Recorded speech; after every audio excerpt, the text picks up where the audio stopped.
Hey, Crime Salad listeners, welcome back to another episode of Crime Salad where we talk true crime. My name is Ashley. And I'm Ricky. And before we begin, we want to provide a content warning for this episode because today we will be discussing a very sensitive topic that surrounds bullying and suicide and its devastating impact. These topics can be incredibly difficult to hear and may be triggering for some listeners. If you or someone you know is struggling, please remember that help is available. You can reach out to the Suicide and Crisis Lifeline by calling or texting 988 or visiting 988lifeline.org for support. You are not alone. Please love yourself. You most definitely belong, even when sometimes it feels like you don't. And feel free to skip this episode or end this episode at any moment. Bullying is a heartbreaking reality that affects kids worldwide, and in some cases, its impact can make one feel hopeless, causing depression. It can bring on an overwhelming wave of anxiety and really have lifelong effects. And in more extreme cases, it can even bring on thoughts of suicide or, sadly, committing suicide. A devastating experience for families as they now will always question, what more could I have done? Bringing on guilt and a desire to make a change. Kids can be cruel at a young age, and as we know it, even adults can be. And it seems like over time, bullying has evolved, extending its reach beyond the schoolyard or around the local town to the world of online harassment, where individuals can hide behind their screens and really say or do whatever without any real consequences.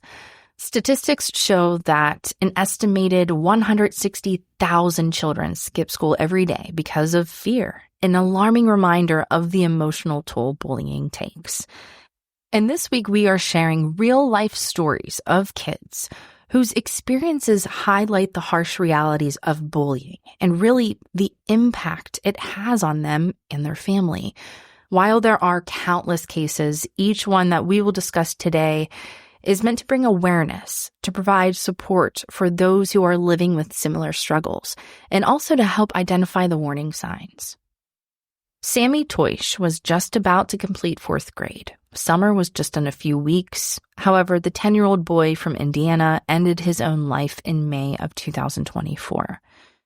May 5th started out as a normal Sunday morning. Sammy and his family were enjoying some downtime. His dad was cooking breakfast and the kids were playing video games. And for breakfast, Sammy wanted pancakes. To make that happen, Sammy's dad and one of his older twin brothers made a quick trip to the store to grab an ingredient that they needed.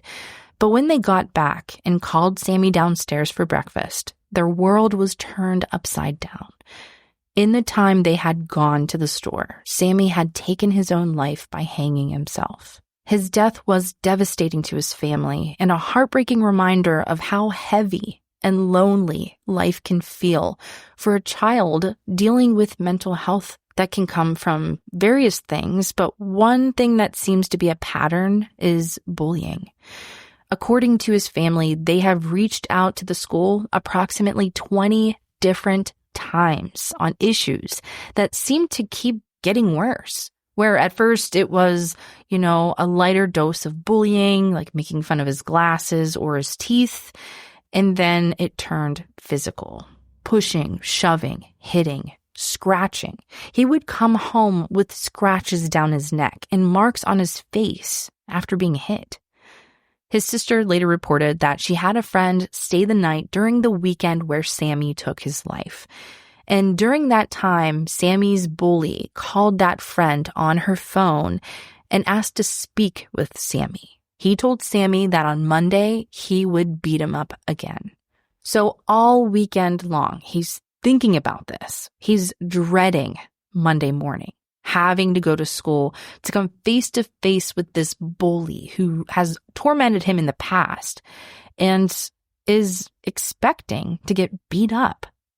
And that Saturday, according to Sammy's father, it felt like a normal day. They made a barbecue and later they made s'mores. And Sammy showed no signs that this even happened. He never mentioned his fears. In reality, he actually thought Sammy's situation with this bully was becoming better. Sammy's phone at the time was being monitored by his family, and he actually didn't have access to it, to where people who would try to bully him online weren't able to get a hold of him. However, the next day was Sunday, and 10-year-old Sammy ended his life. Sammy's father doesn't want to be just another parent crying on television and nothing would be done about it. He is striving to really make an impact, pushing what is called Sammy's Law. According to the Change.org petition that we will share in our description, it states that Sammy's family is teaming up with advocates and other families to push for anti-bullying laws in Congress, claiming that as of right now, there's no federal definition of bullying or any action on bullying from Congress. At the time of this recording, the Sammy Toish Bullying Intervention and Prevention Act has not been enacted into law. This proposed federal legislation aims to address bullying in schools by establishing a uniform reporting system, defining bullying and cyberbullying at a federal level, and it focuses on mental health and suicide prevention. Sammy experienced relentless bullying, as his father described.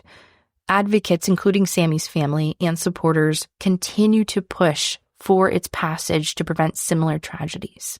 Sammy's father stated in an interview that he wants bullies to be held accountable. And on top of that, he doesn't want bystanders to feel like they are in danger or feel like they could get in trouble if they said anything or if they report anything. And according to Sammy's parents, they reported a number of times, claiming that this has been an ongoing issue since the year prior. However, the school claims that they never had as many incidents as the family expressed. This opened an investigation that resulted in no charges and no actions being placed. This was because the police couldn't prove that his suicide was 100% caused by bullying. However, there are clear indications and evidence that he went through a very rough time in school with those bullies. And the school where Sammy attended was not found negligent in his death because administrators addressed the incidents. And this included handing one of the alleged bullies a 1-day in school and 1-day out of school suspension. In a heartbreaking reality, the loss of Sammy devastated the family and the community. Sammy's obituary states, Sammy was a tremendously loving, laughing, encompassing, and accepting young man. He was quick to make friends, knew no stranger, meant no harm to anyone, never sat still, had the biggest heart along with the best smile. He loved to fish, play video games, and play with robots, hike, jump into ponds, be in the great outdoors, and play soccer. At such a young age, he was well-traveled across the world and accepted all cultures and all ethnicities. He loved spicy food and relished when he got to choose dinner because he always asked for spicy ramen noodles. Sammy was loved by all, thoroughly embraced hugs, and had big plans for his future. It's terrible. Yeah. It's just such a shame that there were 20 incidents that were reported, right? I know the school said they didn't have that many, but come on, we know how this works. A lot of times this type of stuff just gets swept under the rug. Yeah. The fact that the bully, he received 1 day in school suspension, 1 day out of school, like that's what just, is that? Yeah, it's a slap on the wrist. Yeah. And with Sammy's Law, they hope to do more than just, a little slap on the wrist. Like they hope to make a change, which is just so impactful. Right. And at that age, it seemed terrible, right? Obviously, he couldn't continue his life. He thought he couldn't, at least. You're so young and you have so much ahead of you. And if he could have just gotten through that, he could have had an amazing life. And it's so sad that all of the pressure and the bullying got him to the point where he felt like he couldn't continue. I know. Another case involving bullying that became well known, mostly because of TikTok, involves a young girl named Aubrey Wyatt, a 13-year-old girl from Ocean Springs, Mississippi, who died by suicide on September 4th of 2023. Her mother shared her story and gained a large following who supported her continuously, along with the popular hashtag LLAW, which stands for Live Like Aubrey Wyatt. And of course, there was a group who thought bad of her. With her millions of followers, it's likely you've seen her videos, which cover what she experienced the day when she found her daughter lifeless, which is absolutely terrible. She also explained in various videos how the school didn't do anything about the bullying that involved her daughter, and made a number of TikTok accounts to spread suicide awareness and the bullying that her daughter experienced while she was in 8th grade. She shared the real-life moment when she opened the discovered letters that were found in her room once she got enough courage to go into a room after all that had happened. Viewers across the globe witnessed her pain and suffering as she mourned for her young daughter's loss. And this video even encouraged others to not want to put their parents in that situation after seeing her open up a suicide note that she left for her mother in her room. There were thousands of comments that were left on her TikTok that were similar, like, "I can't do this to my mom," and "This is my sign to stay," which is so heartbreaking in itself that so many people feel this way. Her sharing her personal experience and her story, not letting her daughter be forgotten, holds a very strong force of love that she had for her daughter. It would be so hard to live through what she and her daughter experienced because this is a nightmare no one ever wants to experience. And the fight to get justice would naturally replace your life's meaning. Now, allegedly, from what we know, there were at least 4 girls who bullied Aubrey, who were all in the same grade, so in 8th grade, when she died. And supposedly they were her so-called friends at one time. And once more and more TikTok users saw Heather's videos, these girls started to get a lot of hate from people who wanted to stand up for Aubrey. And their parents started to retaliate as Aubrey's story spread worldwide and targeted these 4 girls. The parents of the 4 teens filed a defamation lawsuit against Heather, leading to a judge ordering her to shut down all of her social media accounts, to quit spreading false information as they were falsely accused. And this decision sparked outrage online, with many arguing that it violated her freedom of speech. So there ended up being a bunch of support from social media users, including popular TikTok users who have reposted and created videos of Aubrey and her story being her voice since her mother lost hers. Even sharing screenshots of text messages between her and her mom when Aubrey was begging to be picked up from school. One text was how the main bully, Molly, slapped her across the face because Aubrey said that she didn't like someone. While Aubrey was in school, she was told to tell a teacher or tell the other school staff if there was ever a problem. On a number of occasions, Aubrey would text her mom while she was in school begging to be picked up, stating specifically that this girl named Molly was being mean. Now, these girls got a lot of hate comments, and they still continuously get them. And I believe it's because of the things that they posted. So after Aubrey's death, there was a photo that was posted that was believed to symbolize Aubrey's suicide, allegedly mocking her. It was a baby doll that was covered in red paint or something red, indicating blood. And it was held up while another one of the friends posed with a finger gun gesture against its head. This picture was posted on one of the girls' social media accounts, and it's still floating around the internet. And to this day, Heather, who continues to fight for justice for her daughter, who alleges that she was bullied to death, was court-ordered to be silenced. However, it didn't really stop anything, and eventually the order was dropped.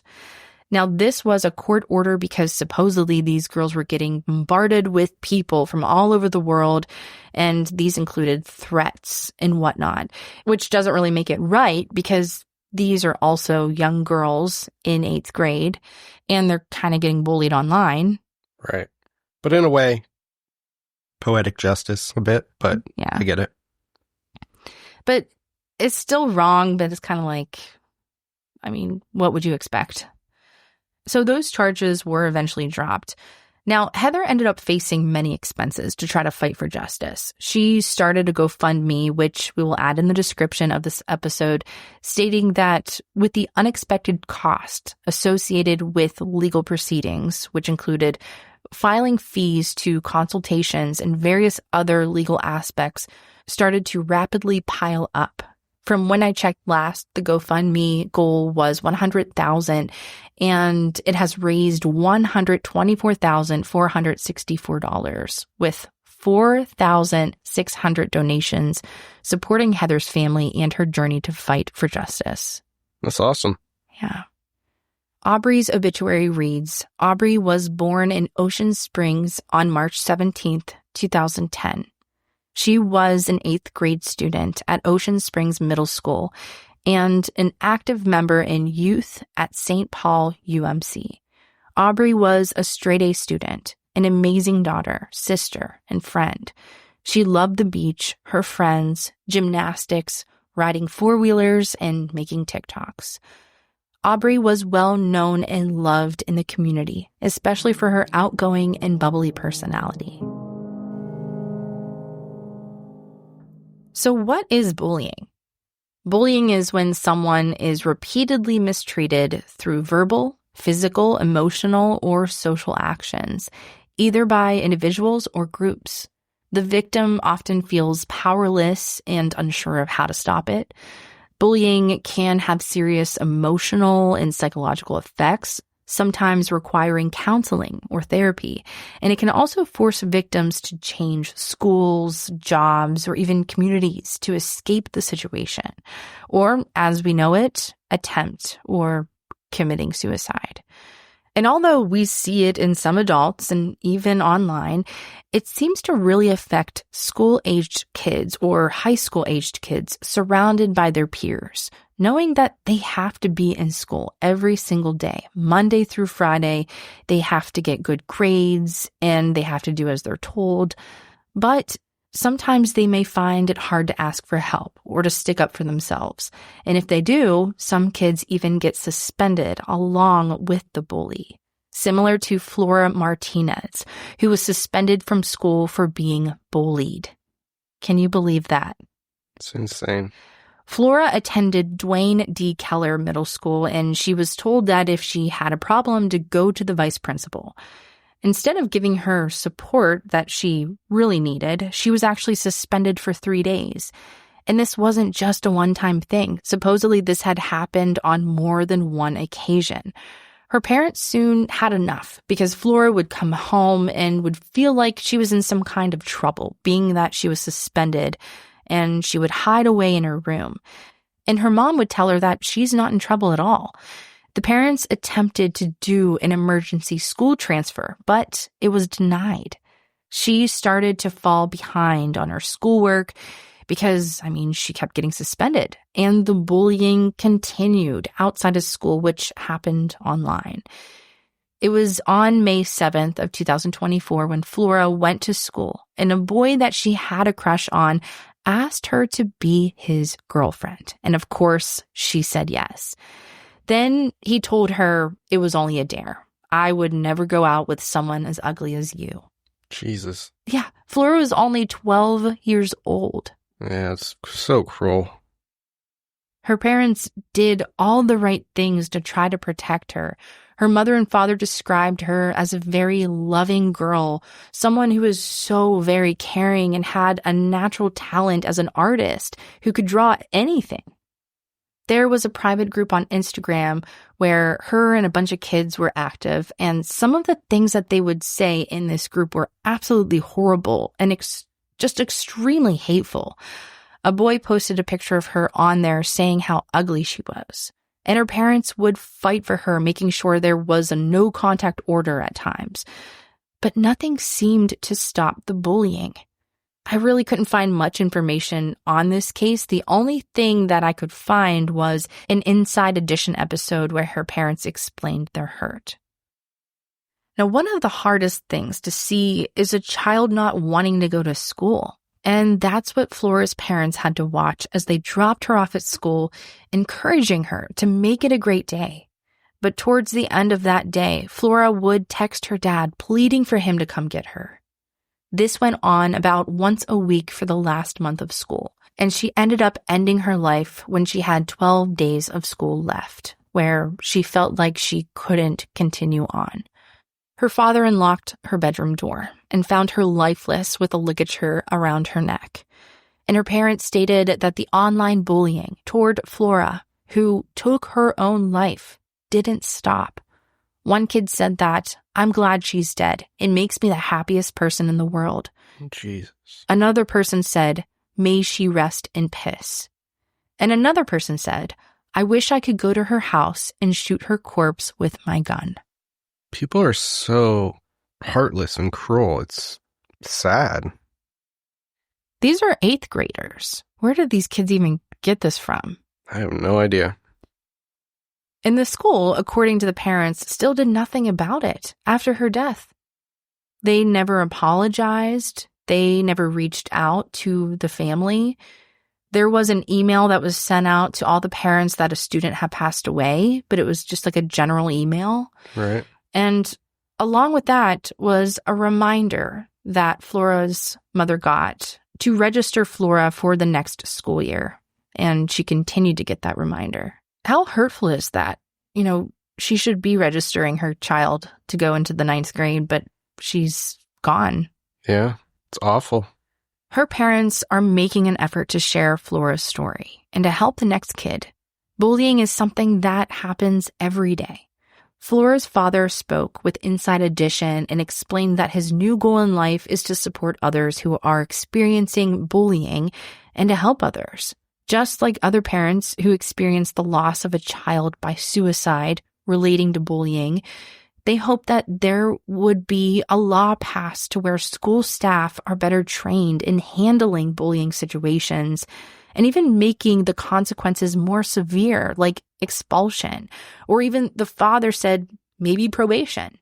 There's just more that should be done to the bully and not to the one who's being bullied. Not to mention, in this case, she was punished for being bullied. Yeah. So it's like, who do you turn to for help?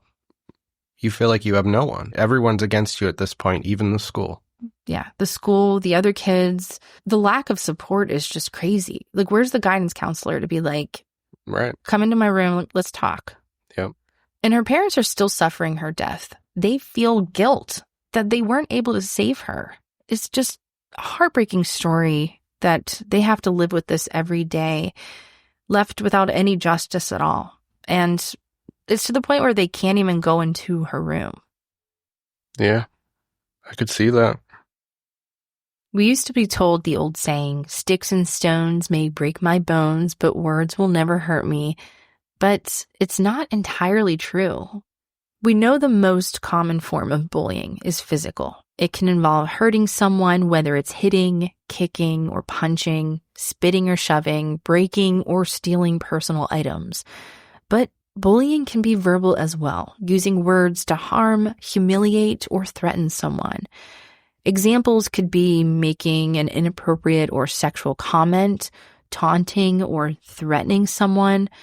And it doesn't end there. There's also social bullying or relational bullying, spreading rumors or lies, purposefully excluding someone from groups or activities, embarrassing someone in front of others, encouraging others to not be friends with that someone. And I feel like this is a big one for kids in school. And there's cyberbullying, bullying that occurs online or through digital communication. And this could be sending a mean or threatening message to someone, posting harmful or embarrassing content about someone, impersonating someone to damage their reputation, or even harassing someone in a gaming platform or social media. Each type of bullying can significantly impact a person's well-being, and often multiple forms occur simultaneously. Addressing bullying involves awareness, intervention, and support for both the victims and the perpetrators. Not to mention, at such a young age, I think it's difficult to even realize that you're a bully, right?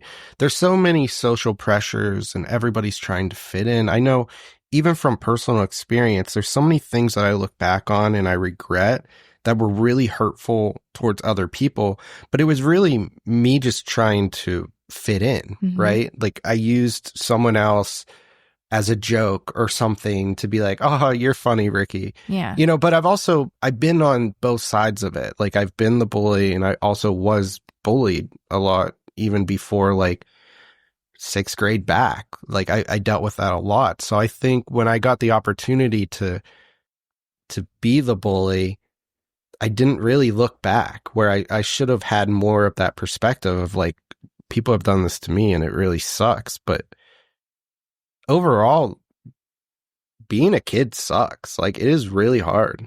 But I think that's like so common in kids because you're just trying to survive, you're just trying to, and it doesn't make it right. And just like in Aubrey's case, the things that they said about her are just outrageous, after she died. I think that's why doing cases like this may not be the most exciting case. There's not twists and turns, but that's why awareness is so important. And we've had a lot of conversations even with, our 15-year-old boy about these types of things. And a lot of times he's like, I know, like I'm not that way. I don't do this, but it's about that perspective, right? Being aware and understanding how you can affect other people or what other people could be going through, that type of thing. Yeah. Or, there's even some kids that I know he goes to school with that I won't mention, but I know like they can be a little on the bullying side, like they can be bullies.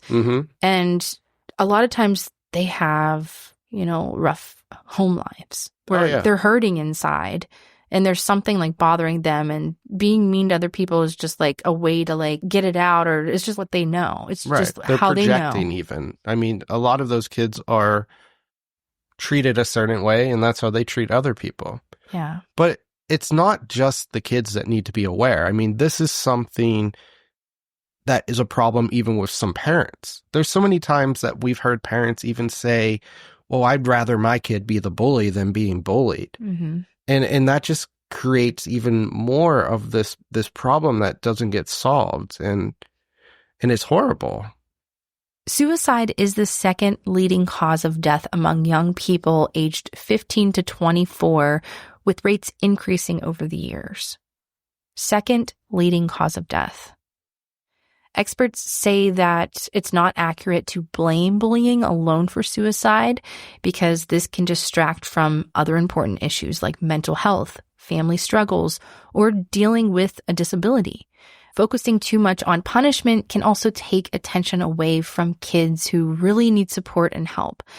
Plus, it might send the wrong message that suicide is a normal reaction to being bullied, which could be harmful to vulnerable teens. So, with that being said, it's best to get help and support and be vigilant by learning the signs that your child or someone you know is getting bullied. Everyone, parents, teachers, guardians, peers, and communities, they all play a key role in building support networks. Fostering positive relationships and teaching coping skills and encouraging young people to seek help is just so important. They even might feel ashamed to bring it up or embarrassed to ask for help. This is a vulnerable time, like you said. It's tough to be a kid. High school's tough. Middle school's tough. It is. It's really, really tough. And not to mention, adolescence, it's this whirlwind of change. It's a time where the child's mind is developing and they're growing into their bodies. And those two, they kind of collide with each other. So going back on the whole awareness and teaching and that type of thing, I think it's so important to learn these types of skills or coping mechanisms, those types of things early when you're younger, because these are things that last your entire life. You're going to experience some type of bullying when you go to college, when you start your first job, that type of thing. There's so much that you deal with throughout your entire life, and knowing how to handle it is just so important. And I think a lot of times these young children, they're ill-equipped. I mean, it's a hard situation. The parents don't really know how to help them. They say, you got to be tougher. You got to do this, do that. If our son ever comes into like a situation like that, I always say, Ricky, you need to talk to him because I'm not very strong in that department. So that's more of like a you thing. I don't think I'm necessarily strong in that department, but one way that I like to approach those things is with logic, right? And a lot of my philosophy there is that everybody is struggling. There's usually two sides of it. There's the kid who's trying to fit in, like trying to impress their friends. A lot of times, I think it's because I've been on both sides of it. So I think with our son, I tried to show perspective. This kid, he doesn't really have a lot of things going for him. Like he's dying to fit in and those types of things. And then you have the other side of it where you're just trying to maintain status or impress your friends by making a funny joke. And a lot of times I don't even think the bully is necessarily really meaning to be as hurtful as they are in some situations. Obviously there's so many of these situations, but specifically I'm talking about a social situation where you're making fun of somebody for the reaction of your friends or the acceptance of your friends, right? But there's always two sides of it in that type of thing, and I think there's a whole psychology thing to it. I know we're not psychologists or in that field at all, but if your child was getting bullied, what kind of things would you say, or how would you approach that? What do you think? I don't know. I think it's really hard. It's hard to just say, because I've heard in the past, and I'm even guilty of it, saying, oh, you got to be tougher. You have to have thicker skin, those types of things. But those aren't really helpful ways of dealing with someone like a bully. You often hear, oh, you have to confront your bully or stand up to your bully, but it's not always that easy. No. And I think that's one reason, the internet can be really, really hard on our youth. I think because there's all these different outlets. It's like another place that they have to fit in, and they can be attacked. And the bullying's not only at school anymore. Now it's happening on the internet and it's 24/7. But I think the internet can provide a safe place for a lot of people to kind of be themselves or meet other like-minded people. I mean, just over the weekend, I took our son and some of his friends to a movie, and they were kind of talking about the rougher times. Pre-6th grade for our son was really a difficult time. Didn't have a lot of friends. And I kind of knew this, but it was weird to hear it out loud and then hear his friends say the exact same thing, is that they really struggled socially in the school environment, but they had tons of friends from all over the world that they talked to in Discord. It's like a communication platform, or Xbox chat, that type of thing. And it was really cool to hear that both of them, they really found that spot where they were accepted and they could be themselves. And that's really cool. And I think with everything else that's terrible, that's a good spot to kind of figure out who you are. Yeah. And build confidence. Yeah, I agree. But overall, I just hate bullying. I am so anti-bullying. I hate that schools don't step in as much as they should. And I know that's here or there. What is the right thing? How do you handle that? But we're all just trying to survive, and it just sucks. And it sucks so bad that some of these stories that we even told, they're so young and they had their life ahead of them, and it only would have gotten better. Yeah. And I mean, 12-year-old, 13-year-old, like, it's just a very, very small percentage of their life. Like, and they thought that was like rock bottom, which it was at the time. At the time, it was everything. But there's so much more. I don't even remember being 12 or 13. I honestly don't. Yeah. I kind of don't either. But I know that, like, I remember the feeling of, like, being in school and feeling, like, so uncomfortable at times and, like, feeling, out of place.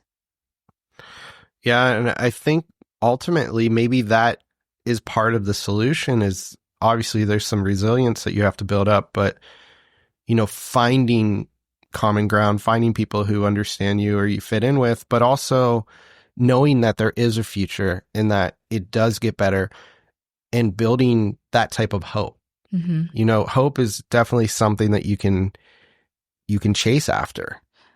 Yeah. Now, the resilience thing that you mentioned, it's interesting that you said that, because when I first started diving into this episode, I was amazed to learn from parents at how a lot of the schools, like you said, they're not doing things to really stop the bullying. Like, they'll have an assembly here and there, put some signs up, but really, like, what is being done?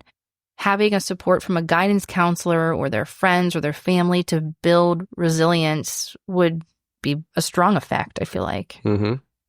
And I found this really interesting read from Hillside, and their website is hside.org, and we'll add that to our description. And it talks about building that resilience, and they provide a lot of helpful mental health services, including mental health support, even for bullying. Now, another case that I really wanted to mention that you most likely already know is Amanda Todd's case, which is a heartbreaking example of the devastating effects of cyberbullying and online exploitation. Amanda was only 15 years old, from British Columbia, Canada, and she shared her story in a YouTube video before her death by suicide in 2012.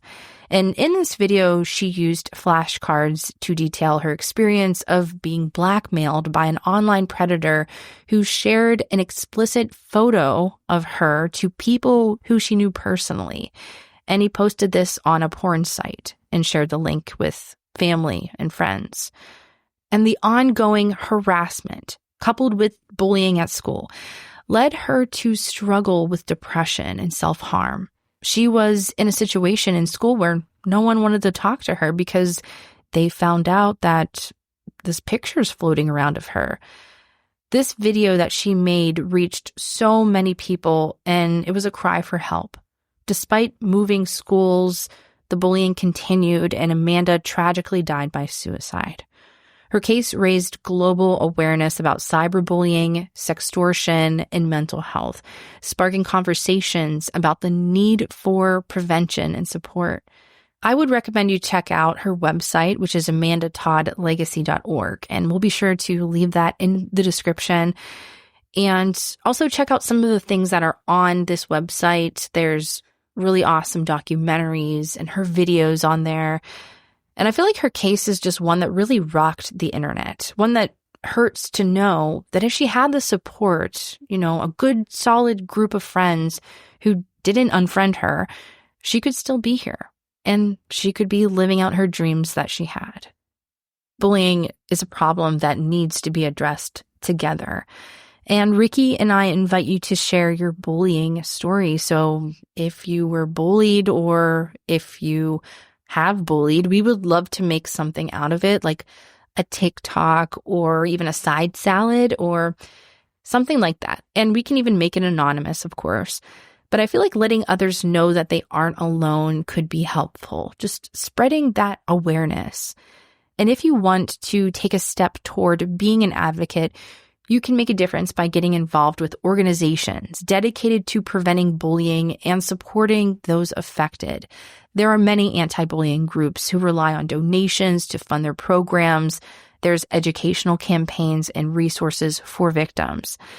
And a few organizations to name: PACER's National Bullying Prevention Center, which is focused on raising awareness and providing resources to schools and communities. Stomp Out Bullying is a leading anti-bullying organization that offers education and support for young people.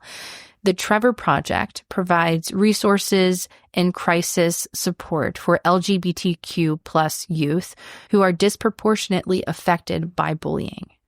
And even small actions like sharing their mission can help create ripples of change. Change is possible, and it all starts with us. Together, we can create a much safer, kinder world for children and future generations. If you or someone you know is affected by bullying, help is available. You can call the National Bullying Prevention Hotline at 1-800-273-8255 for confidential support. There's also websites, stopbullying.gov. There's tons of information on there, different tips and resources. Let's stand together against bullying, and it all begins with you. And we just want to thank you all so much for supporting our show. I know this episode was a little bit different, but it's something that I am extremely passionate about, and we greatly appreciate you. Make sure you subscribe wherever you're listening so you don't miss a Crime Salad episode.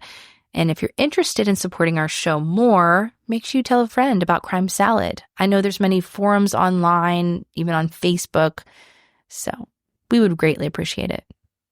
Yeah, and going back to sharing your story about if you were bullied or something like that in the past, I think a cool twist to that would also be sharing what is going well now. Yeah. Right? Yeah. This is how the struggle was when I was younger, and this is where I'm at now, and I'm happy because of it. I think that would be a cool twist to kind of give the perspective is, oh, I was bullied. I felt like I couldn't continue. Now I have a wonderful family and this and that and blah, blah, blah. I think that would be really cool to hear. I love that. That is so awesome. That's perfect. Let's do that. I've been suicidal at times whenever I was around 16 and things like that. And it's just so scary to think I could have ended my life. I could have ended it right there, and I would have never seen any of this, I wouldn't have seen my kids growing up. Yeah. I wouldn't have seen the house we live in. I wouldn't have seen this podcast, and it's just oh my gosh, there's so much more to life. There is. So not to mention, I think this could be a good place to kind of add this, is that Ashley and I have both been to a psych ward around the same age, in our younger teenage years. And I think that's why a lot of the concepts of our show revolve around psychology. And yes, neither of us have a psychology degree, but, mental health has been such a big deal in both of our lives, learning about mental health. And, it's a continuous thing. It's continuous improvement. It's something that maybe was shoved down our throats when we were teenagers by therapists, but these are topics that we're continuing to learn and we're continuing to evolve and build upon, right? So yes, we're not doctors or anything like that, but I think we just have experience and trauma, it could just be a small thing. Exactly. It doesn't have to be a big thing. And sometimes it is, which is horrible. Yeah. But I feel like a lot of people have experienced, trauma and right. And it's just things that we've experienced, really, and we're passionate about it because, well, honestly, it should mean something. It's like a job application, right? It's in lieu of a 4-year degree, this many years of experience, I'm going on 36 years of experience here with mental health and depression. So yeah, I love you. You're my best friend. My best friend. Got me in my feelings. Well, I think that's all for tonight. Now I'm going to go cry and eat a bag of chips. I'm going to play World of Warcraft. I'm going to go watch a romantic comedy just to lighten the mood. Nice rom-com? Yeah, I need a good cry. I don't need to cry, but I like that for you. Okay. Well, that's all. We will talk to you next time.